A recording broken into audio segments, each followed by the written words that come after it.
शुरू करने से पहले जिन छोटे छोटे बच्चों ने अपने सांस्कृतिक कार्यक्रमों से हम सभी का मन मोहने का काम किया है, मैं उनको बहुत ढेर सारा आशीष और बधाई और शुभकामनाएं देना चाहती हूं कि मेरे लिए सच में एक यादगार पल है। बच्चों की इतनी सुंदर सांस्कृतिक प्रस्तुति, इन यादों को मैं अपने मन में लेकर आपके बीच से जाऊंगी। मैं पुनः इन सभी बच्चों को ढेर सारा आशीर्वाद देना चाहती हूं। आज हम सभी के लिए और खास तौर से जो हमारे जनजाति समुदाय के भाई बहन हैं, उनके लिए बहुत खास अवसर है। आप सभी जानते हैं कि देश के माननीय प्रधानमंत्री जी ने अगले 25 वर्षों में 2047 तक भारत को विकसित राष्ट्र बनाने का संकल्प लिया है और ये संकल्प 142 करोड़ भारतीयों के योगदान से ही पूरा हो सकता है। भारत ने अपनी आजादी के 75 वर्षों का सफर पूरा किया है और इतनी लंबी यात्रा तय करने के बाद आज का भारत अब विकासशील नहीं रहना चाहता। यह विकासशील का जो टैग है, अब इससे मुक्त होकर आज का नया उभरता हुआ भारत दुनिया के विकसित देशों की श्रेणी में आकर खड़ा होना चाहता है। और आज के भारत के अंदर हौसला है आत्मनिर्भर बनने का और विकसित बनने का। लेकिन जैसा कि मैंने कहा कि ये यात्रा और ये संकल्प सिद्धि तक पहुंच सकता है तो 142 करोड़ लोगों की इस महायज्ञ में आहुति से ही पहुंच सकता है। और इसलिए हमने तय किया है कि जो इस विकास की यात्रा में सबसे पीछे छूट गए हैं, 75 वर्षों में जिन्होंने विकास के उजाले को नहीं देखा है, आज अपने उन भाई बहनों को हमारे सरकार की योजनाओं के माध्यम से विकास की किरण पहुंचाने का काम प्रधानमंत्री नरेंद्र मोदी जी की सरकार करेगी। और इसलिए आज हम सब एक पुनीत मकसद के लिए यहां पर इतनी बड़ी संख्या में एकत्रित हुए हैं। साथियों, आज का भारत एक उभरती हुई शक्ति है, वो शक्ति जिसको आज दुनिया पहचान रही है। दुनिया आज भारत की तरफ एक अलग निगाह से देख रही है। आपने कुछ महीनों पूर्व देश के अंदर G20 का आयोजन देखा था। दुनिया के तमाम देश भारत में आकर इकट्ठा हुए, भारत की विविधता को देखा, भारत की जनसंख्या की ताकत को देखा और भारत को एक उभरती हुई अर्थशक्ति के रूप में देखा। आज दुनिया भारत को एक ब्राइट स्पॉट के रूप में देख रही है और क्यों ना देखे। यह हमारा वो देश है जो आज खेल से लेकर स्पेस टेक्नोलॉजी से लेकर अर्थव्यवस्था के क्षेत्र में नए नए कीर्तिमान रचने का काम कर रहा है। आपने देखा बहुत सारे युवा और छोटे छोटे बच्चे मेरी नजरों के सामने यहां पर बैठे हुए हैं। आज वो भारत हम देख रहे हैं जहां खेलों के लिए भी स्वर्णिम युग आया है। हमारे खिलाड़ी आज दुनिया की तमाम खेल प्रतिस्पर्धाओं में जाते हैं तो एक के बाद एक नए कीर्तिमान रचने का काम करते हैं।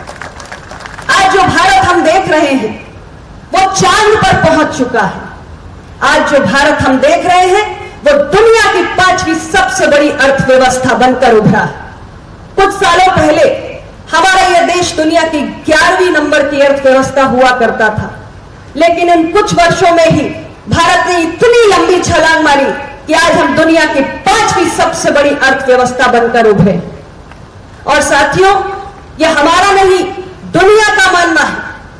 आज दुनिया की तमाम अंतरराष्ट्रीय स्तर की रेटिंग एजेंसीज कहती है कि भारत कोविड पैंडेमिक के बाद तमाम देश जहां एक और अपनी अर्थव्यवस्थाओं को पटरी पर लाने के लिए जूझ रहे हैं, वहां भारत की अर्थव्यवस्था दुनिया में सबसे तेज गति से बढ़ने वाली अर्थव्यवस्था है। और अगर यही गति बनी रही तो वो दिन दूर नहीं, बहुत ही जल्द हम 5 में से तीसरे नंबर की अर्थव्यवस्था बनकर दिखाएंगे। यह संकल्प भारत ने ले लिया है और प्रधानमंत्री नरेंद्र मोदी जी ने कहा है कि मेरे दूसरे कार्यकाल में नंबर की अर्थव्यवस्था बनी है, तो मेरे तीसरे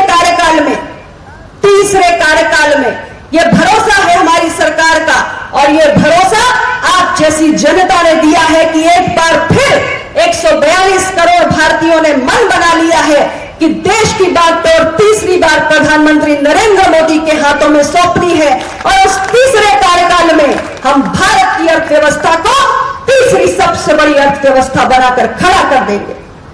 यह विश्वास जो आज देश की जनता मोदी जी की सरकार के ऊपर दिखा रही है, यह कारण ही नहीं है। भारत दुनिया का सबसे बड़ा लोकतंत्र है, सबसे जीवंत लोकतंत्र है। आज दुनिया की सबसे बड़ी आबादी भारत में रहती है, और भारत एक ऐसा देश है जो विविधताओं से भरा हुआ है, और ऐसी जिस देश की सामाजिक संरचना हो, उसके बीच में तीन बार अगर एक ही सरकार को देश की बागडोर संभालने का अवसर मिलता है, तो यह कारण नहीं है। जनता के विश्वास पर हमने पिछले 10 वर्षों में उस कसौटी पर खरा उतरने का काम किया है, और इसका सबसे प्रमुख कारण तो बहुत सारे हैं, लेकिन अगर सबसे बड़ा कारण है तो वो कारण एक ही है कि पिछले 10 वर्षों में हमारी सरकार ने उसकी चिंता की है जो सबसे गरीब है, सबसे कमजोर है, सर्वाधिक वंचित है। उसके कल्याण की चिंता अगर की है तो हमारी सरकार ने की है। जिसने विकास का उजाला इतने वर्षों तक नहीं देखा, उसकी चिंता अगर की है तो हमारी सरकार ने की है। और यही कारण है कि इन 10 वर्षों में निरंतर जनता का विश्वास हमारी सरकार के ऊपर मजबूत हुआ। आज पूरे देश के अंदर विकसित भारत संकल्प यात्रा चलाई जा रही है। गारंटी की गाड़ी पहुंच रही है गांव-गांव में। 15 नवंबर को यह यात्रा प्रारंभ हुई, और आज 15 जनवरी, पूरे 2 महीने यानी 60 दिन, और इन 60 दिनों में करोड़ों लोग इस विकसित भारत संकल्प यात्रा के माध्यम से देश की सरकार के साथ सीधे जुड़े हैं।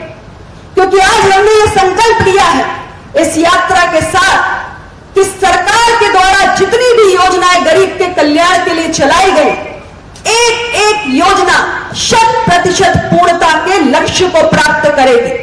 यानी सरकार ने जो भी योजनाएं गरीबों के लिए चलाई, चाहे उन्हें पक्का आवास देने की हो, चाहे उन्हें शुद्ध पीने का जल देने की हो, चाहे उन्हें स्वास्थ्य बीमा का 5 लाख का कार्ड देने की हो, चाहे उनके घर तक बिजली का कनेक्शन पहुंचाने की हो, इन सारी योजनाओं का लाभ एक पात्र व्यक्ति तक 100% पहुंचाने का संकल्प हमने लिया है, और करोड़ों लोग इस यात्रा से लाभान्वित हो रहे हैं।